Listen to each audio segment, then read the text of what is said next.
Le basket était à l'honneur ce vendredi au Vent d'Espace. Près de 2800 spectateurs se sont déplacés pour le derby entre le Pays des Olonnes et Challans. Une rencontre à enjeu pour les Olonnais positionnés en zone de relégation au classement. Et ce sont les Olonnais qui donnent le rythme en menant 7-0 dans la 3e minute de jeu.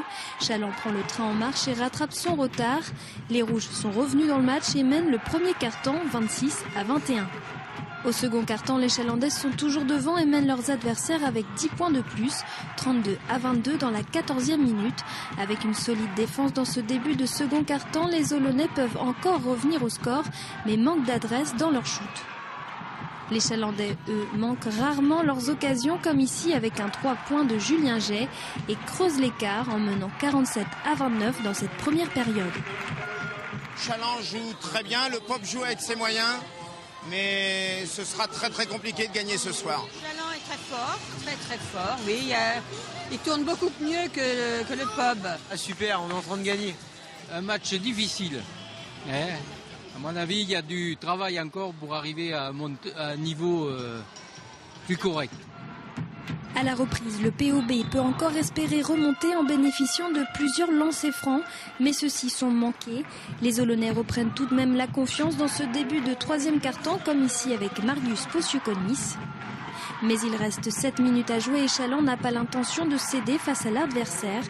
Les joueurs de Freddy Massé terminent ce quart-temps avec 24 points d'avance. Au dernier quart-temps, Challans confirme son statut de leader et mène de 80 points à 51. Les Olonnais sont impuissants face au tir à 3 points de Julien Jay. Il reste 2 minutes à jouer, mais difficile de rattraper le retard. Challans a déjà gagné sur le score de 87-61. On savait que Challans, c'était plus fort que les Sables, ça on le savait. Après on devait jouer avec nos armes et on a existé juste dès le départ, mais après on a subi leur intensité, agressivité défensive durant les 40 minutes, puis on n'a pas trouvé de solution, notamment en termes d'adresse, et puis après ils nous ont forcément dominés dans tous les secteurs du jeu. Bon, c'était un derby, donc bon, même si c'était le premier contre le 10 ou 11e, la notion de derby pouvait peut-être faire que les Sables d'Olonne jouent un tour au-dessus. Donc on l'a bien maîtrisé, avec 3 minutes à démarrer le match, on perdait 7-0. Et je crois qu'après, globalement, on a été très sérieux défensivement, et en plus avec de la réussite en attaque qu'on n'a pas toujours, donc ça a fait un écart conséquent. 9e victoire pour les Chalandais qui restent premiers de leur poule.